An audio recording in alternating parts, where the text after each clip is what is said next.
Welcome to Choice Classic Radio. Like us on Facebook, subscribe to us on YouTube, and help keep this show alive by donating at choiceclassicradio.com.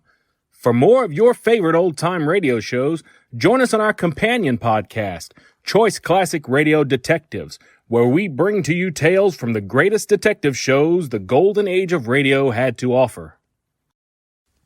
And now, with 463 episodes made, broadcast on CBS Radio from 1942 to 1955, we bring to you The Whistler. Have you heard the strange tales of the Whistler?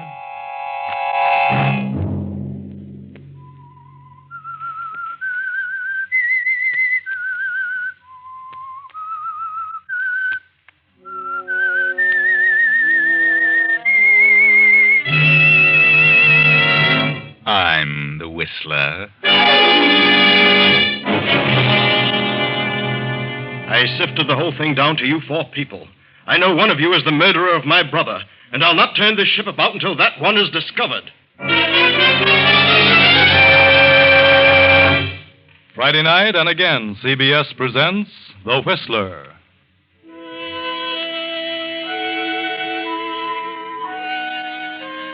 I, the Whistler, know many things, for I walk by night. I know many strange tales, many secrets hidden in the hearts of men and women who have stepped into the shadows. And so I tell you tonight the strange story of Eye for an Eye. Just before dawn of a day in 1940, a small seagoing yacht with a crew of 4 and a passenger list of 5 puts out from the Honolulu Yacht Basin and heads southwest into the open sea. This is the yacht of Dr. Paul Durant, scientist and marine biologist, for many years a resident of the islands. Dr. Durant is already in the wardroom as one by one his guests arrive for breakfast. Keep your course due southwest, Captain. Due southwest? Well, this summer weather is treacherous. Due southwest. I'll tell you when to put about. Yes, Doctor. Just as you say. Morning, Doctor. Oh, come in, Professor Mallory. Breakfast in a few minutes. I've been on deck for some time, Doctor. I can't understand it. We seem to have lost sight of land. Have we? Well, fog, perhaps. No sign of fog. I thought we were going to cruise around the island. Oh, well, it gets too rough when you stay close to shore. Does it? Good morning, everybody. Say, where on earth are we? I don't see land anyplace.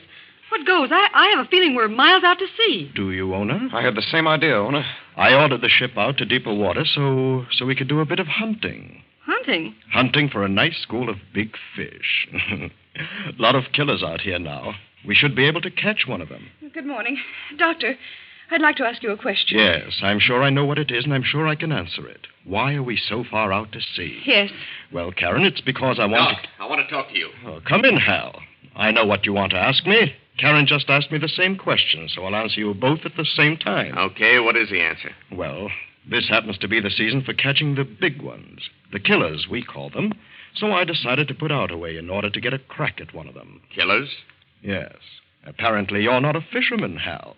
But I'm sure you'll find it interesting. Hey, look, Doc, what's on your mind? I've been suspicious of you ever since you invited me on this weekend cruise. Have you, Mr. Norton? Why? Why should you ask me on this cruise? I don't know you that well. I've seen you many times. Your brother introduced us at the gambling joint, but, well, I wouldn't think too much about it, Hal. I must say this is a peculiar group for you to select, Doctor. You think so, Professor?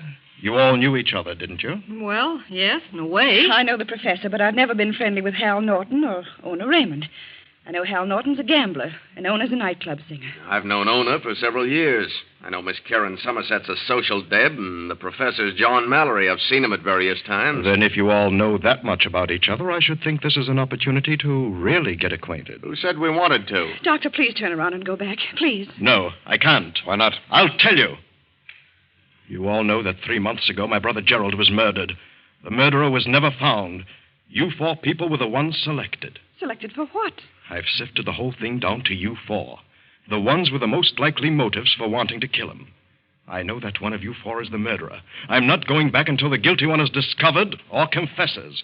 I won't turn about, even if I have to kill you all. I can blow this ship to pieces with a touch of a button, and I will.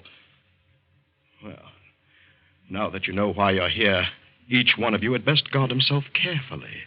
For if the killer is exposed, he'll try to protect himself. Breakfast is ready, Doctor. Oh, yes. Let us forget the situation for the moment and enjoy our breakfast. Come, friends.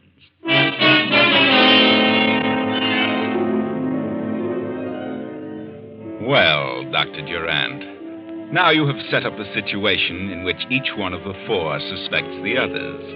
And each one knows that if he is to return alive, the guilty party must be discovered as soon as possible. Because the doctor is serious. Now, for some strange reason, the gambler Hal Norton seeks out Karen Somerset, the society girl. Well, Mr. Norton, what's on your mind? I want to talk to you. What do you want? Look, Doc's serious. He's got us out here, and he means what he says about blowing all of us up. Now, let's straighten this thing out. There's no use all of us being killed. Oh, you think I killed his brother, Gerald? Well, you certainly had a motive. You were in love with Gerald Durant, and you knew he'd fallen for Ona Raymond. You were afraid he was going to marry Ona and ditch you, so you killed him. That's a lie. I knew about him and Ona, but I didn't kill him. Well, it's a good motive, a strong motive. Well, I'll admit I was madly in love with Gerald. When I learned he was smitten with Ona, I was wild, but I didn't kill him. If I'd killed anybody, it would have been Ona. Yeah, I can imagine. What about you? You had a motive, just as good as the one you attribute to me. Don't be silly. What motive? You were in love with Ona. You figured she was tossing you over for Gerald. You couldn't take it, so it was only natural that you killed Gerald. I know how you gangsters think. What do you mean, gangster? Yes, Hal Norton, you had just as good a motive. So you'd better forget all about it. A clever bluff, Karen. But I don't fall for that stuff. And I don't fall for your type of bluff. You think I had a motive, and I think you had one. So we're even, understand? Even, Mr. Norton. Good night.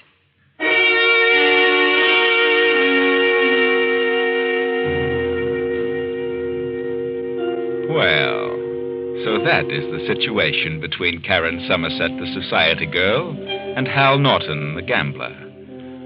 Now let us see what Professor John Mallory and the nightclub singer Ona Raymond have to say about it. Oh, hello, Professor. What do you want? I'd like to talk to you, Miss Raymond. Don't be so formal. My name is Ona. Of course.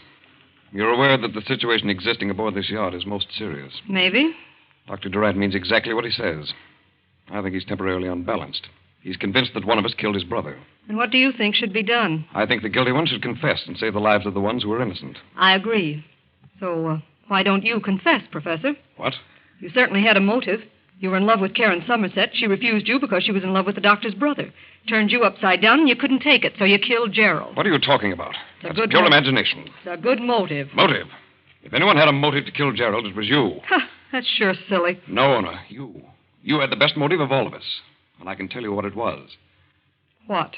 You, for the first time, decided you wanted to get married. You asked Gerald Durant to marry you. And he told you he had no intentions of marriage. You were furious. You knew then that he wasn't in love with you.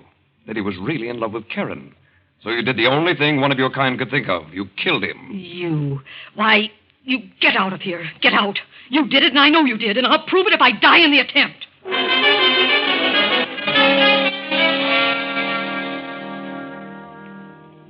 But that night, Ona Raymond tosses on her bed. She cannot sleep. All she can think of is the professor's accusation. Then, toward midnight, she leaves her cabin. And finally, after wandering about the deck, she makes her way to the doctor's quarters. Doctor, I've been making investigations, and I've learned something. What have you learned, Ona? I know now who killed your brother, and I can prove it. You seem to be very frightened, Ona. But I know the one who did it. And who is it? I'd rather not tell just now. Why not? If you put the ship about and return to port, I'll tell you. Why not now? No, I'm afraid. Afraid? Afraid of what? The guilty one knows that I know. I see. Well, then suppose I fix it so that no harm can come to you if you tell who it is. What then? Can you guarantee that, Doctor? I can. You tell me and nothing will happen to you. I'll see to that. Who is the guilty one? Well, it's... Doctor... Oh... Who's there? Who's out here? Well, now that leaves just 3.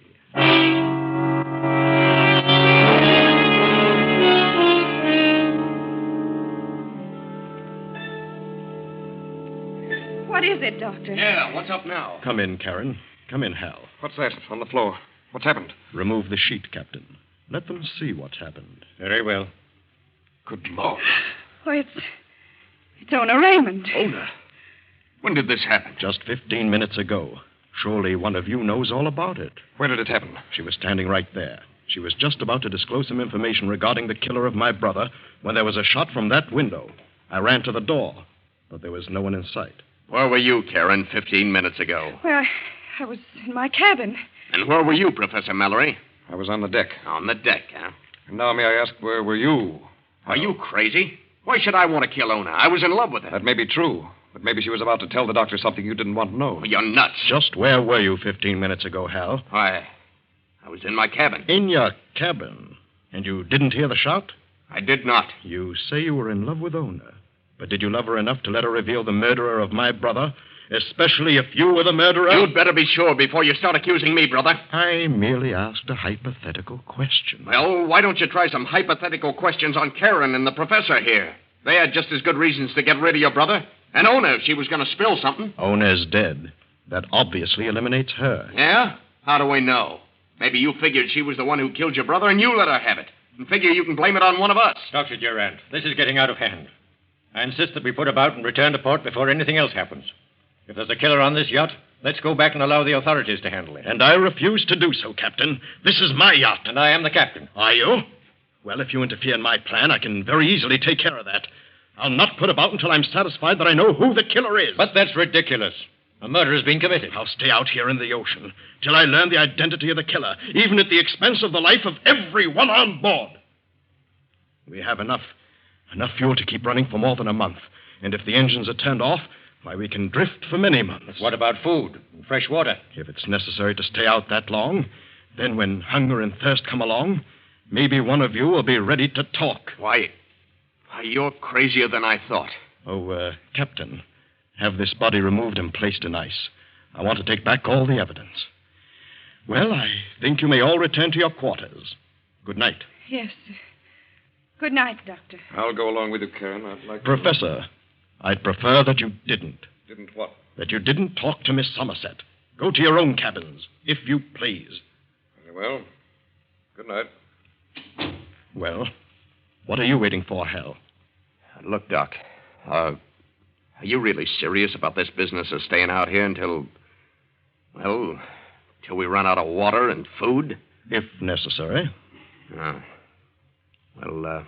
Look, suppose I tip you off to something. Tip me off? I'd rather have something definite, Mr. Norton. Yeah, I discovered something. I know who killed Ona. So whoever killed Ona must have been the one who killed your brother, right? It sounds logical. Go on. Well, if I'd killed Gerald because of Ona, it doesn't make sense that I'd kill the girl I loved. Go on, I follow you. The one who killed Ona certainly didn't care about her. Therefore, it must have been one of the other two. Either Karen or the professor. Yes? Well, I discovered something. Who is it? In view of what happened to Ona when she tried to tell you something I'd rather not say just now. And when would you like to tell what you know? You turn this boat around, head for home. And just before we reach port, I'll tell you. Oh, I'm not that stupid. You're stalling for time. I'm not. I know who shot Ona. I'll tell you what, Hal. I'll wait another week, and if nothing happens, if the guilty one isn't found, then I'll turn around and accept your proposition. But you'd better know what you're talking about. Don't worry. I know. I know plenty. Good night. Good night, Hal.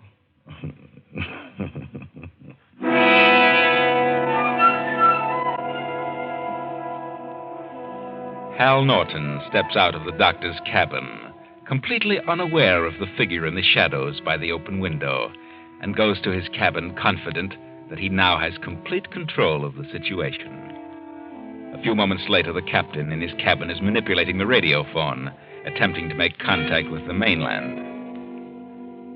Hello? Hello? Hello? Hello, this is the yacht Mongoose calling. The Mongoose calling. Hello? Hello, Mongoose to mainland. Yacht Mongoose calling Globe Radio. Come in. Emergency. Skipper of Yacht Mongoose calling Globe Radio. Yacht Mongoose, emergency. Yacht Mongoose, position 10 degrees north, 170 degrees west. I can't understand why I can't. What do you want? What are you doing here? Get out of here. Keep away from me, or I'll.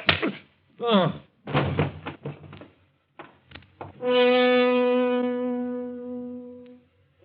Now, with 2 murder victims aboard, the ill-fated yacht and its strange cargo pushes on south and west.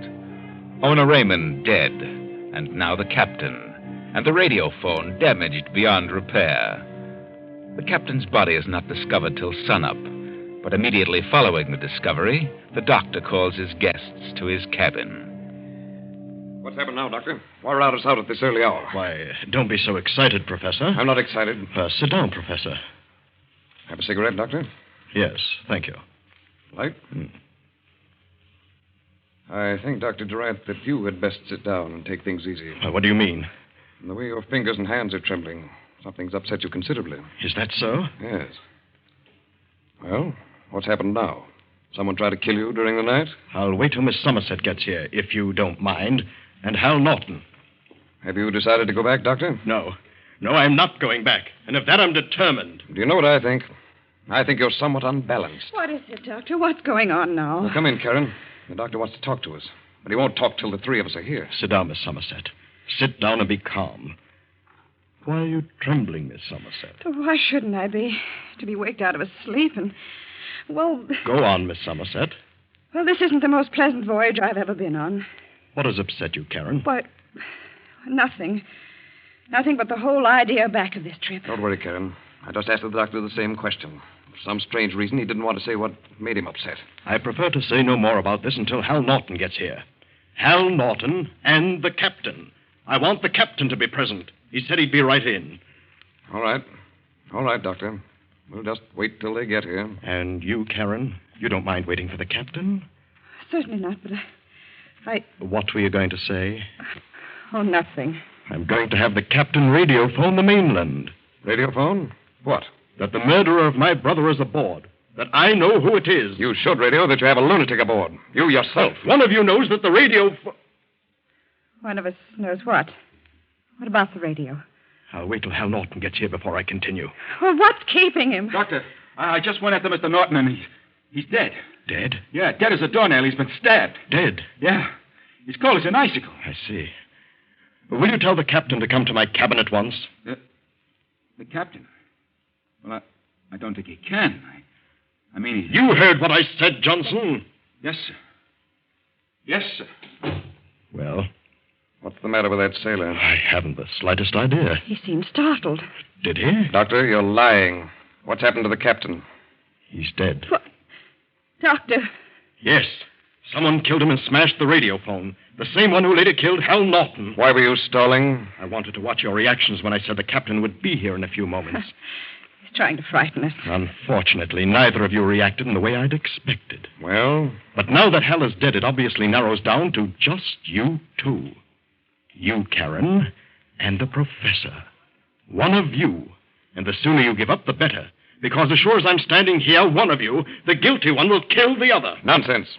Suppose I did kill your brother because I loved Karen. Why should I kill Karen, the one I love? Wait a minute, John. I hate to say this, but you did have a motive for killing his brother.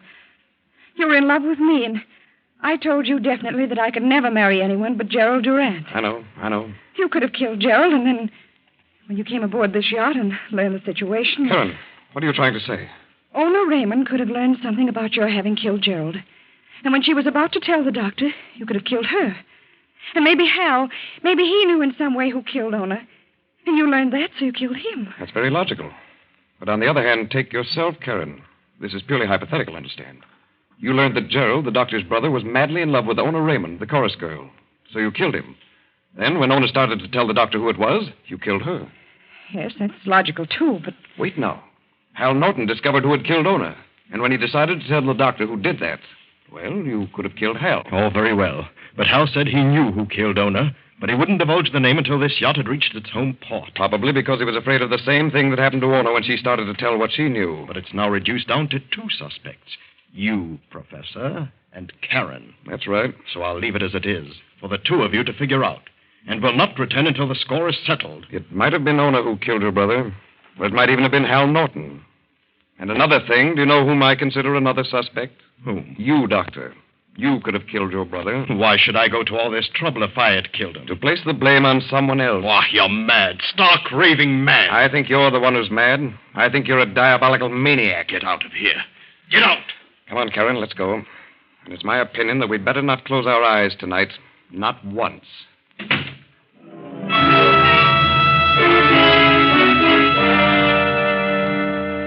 A few hours later, the professor steps up to the doctor's cabin door, tries the knob, works a key in the lock, and steps inside.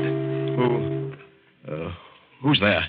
Put up your hands, Doctor, and stay where you are. What do you want, Professor? Pick up that phone and order this ship to head for the nearest island. I'll do no such thing. Do as I say, or I'll kill you. All right. But you won't get away with this. Yes, sir? Set a course for the nearest island at once. Yes, sir, at once. And order all hands to abandon ship within 1 hour. What? Because I have a time bomb set in a certain place, and the ship will blow up in an hour. Go on, tell them. All hands abandon ship within 1 hour. Why, sir, what's happened? Tell him not to stop the engines. Don't stop the engines. I understand, sir. That you yourself have hidden the bomb, and the ship will blow up in an hour. Go on. I've planted a time bomb in the yacht, and it'll blow up in an hour. What? Why, yes, sir, I'll give the orders at once. Doctor, what's Abandon ship. happened? Hang up. Abandon ship. Now, Dr. Durant, you might as well sit down on that bed and relax. Relax. How can I relax? Like this. That will keep you quiet, Doctor. Abandon ship!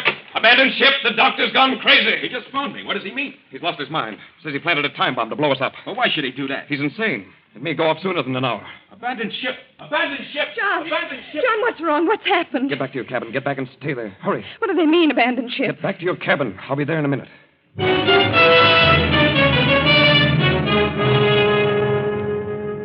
The hands abandon ship, and when they are well away from the yacht, the professor rushes below deck and opens the seacocks. And as the water rushes in, he hurries to Karen's cabin. Karen, come on. No, not until you tell me what's happened. There isn't time for that. I'll explain later. Hurry, up on deck. The ship's sinking. What? Come on, we haven't a moment to lose. John, it is. It is sinking. What's happened? The doctor went crazy. He tried to sink the ship with a bomb and kill us both. Come on. There's a raft. We'll get off before it blows up. Hurry.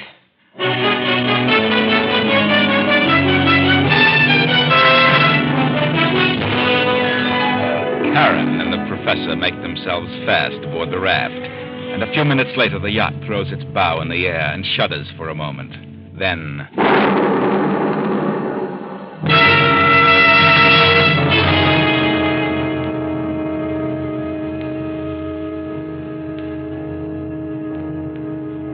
weeks pass, and Karen and the professor, much to their sorrow, have found they selected a raft short on provisions, little water or food. Now the tropic sun is slowly devouring them.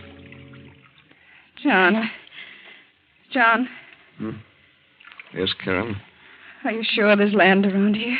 I thought there was. Or what, John? I wouldn't have done it. Why don't you tell me the truth, John? What happened? Well, I did it. I sank the ship. You? Why? The doctor was insane. I knew that. It was the only way to save ourselves. I made him order the hands to abandon ship. Then I opened the seacocks. It blew up the boilers. And what became of the doctor? Well, he went down with the ship. Believe me, Karen, it was the best way. Best way. And here we are, our food gone, the water exhausted. I was positive there was an island near here.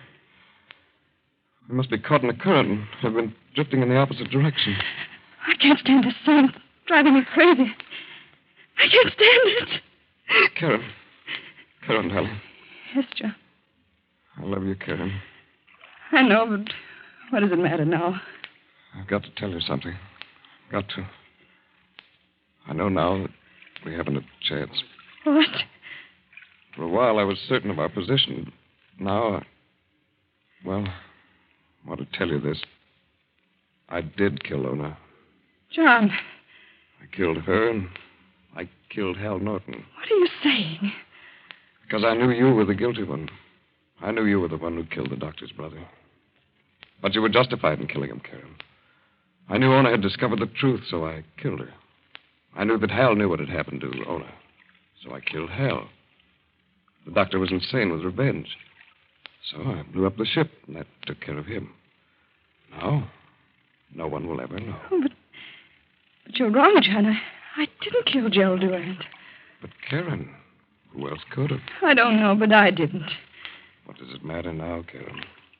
The ship has gone down with all the evidence. Ona, and Hal, the doctor. The crew is ever picked up. Everything will be blamed on the doctor's insanity. Whether I'm guilty or not, what does it matter now? You know we haven't a chance. I can tell by the way you talk. I know what's going to happen. This Thursday, it'll get worse. And we'll go out of our heads and start drinking seawater. Please, darling. You see, it's getting you, too. Yes. I'll have to admit it. Can't last much longer.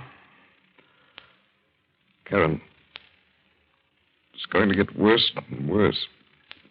It'll be torture. So, here's a revolver. Why prolong the agony? It's bad enough now. Oh, but, John, I wouldn't have the nerve. I just couldn't. I'm a coward. You'll not suffer. You'll never know what happened. No, I can't. I'm afraid. Karen, look. What is that? Over there. I don't see anything. Just a bit of fog. You sure? Are you sure? No, John, there's nothing. It's just... Well... I thought for a moment I saw a ship. I can't see a thing. No, I guess it was just my eyes. Is that the way it starts, John? Yes, it won't be long now. There are sharks all about us. Yes, Karen. If we were to jump in, it might be a prolonged death. Horribly painful. All right, John. Whatever you say. Then turn around, Karen.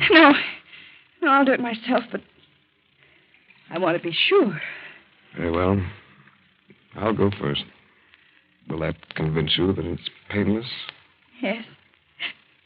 All right. John! John. Professor John Mallory had killed himself. But an hour later, the ship John thought he saw pulled alongside the raft in response to Karen's frantic signals. And on the raft were a woman and a dead man, a suicide. Yes, it was the ship John thought he saw, the ship Karen said she didn't see. But she saw it. She knew it was there, but she lied so that John would die first. Very clever, Karen. You are now safe aboard the ship, and no one knows but you and I that you were the one who killed the doctor's brother. And the captain of the yacht, and now all those who might threaten your freedom are out of the way. Not one remains. Most ingenious, Karen.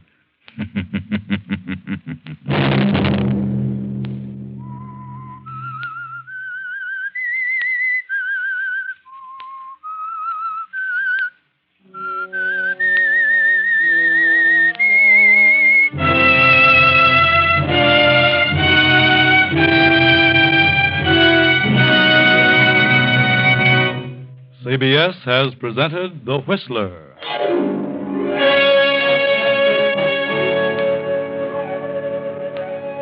Original music for this production was composed and conducted by Wilbur Hatch. The Whistler is written and directed by J. Donald Wilson and originates from Columbia Square in Hollywood. Next week, same time, I, the Whistler, will return to tell you another unusual tale. Good night.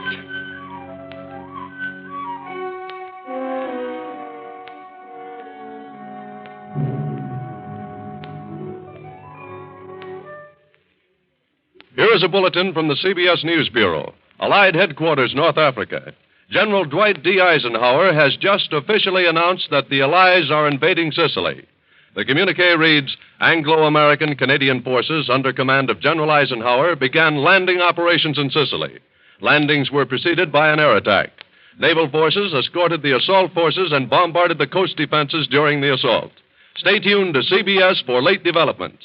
This is the Columbia Broadcasting System. That concludes today's episode. We'd like to thank you and remind you to donate at choiceclassicradio.com. Remember, your donations make episodes like this possible.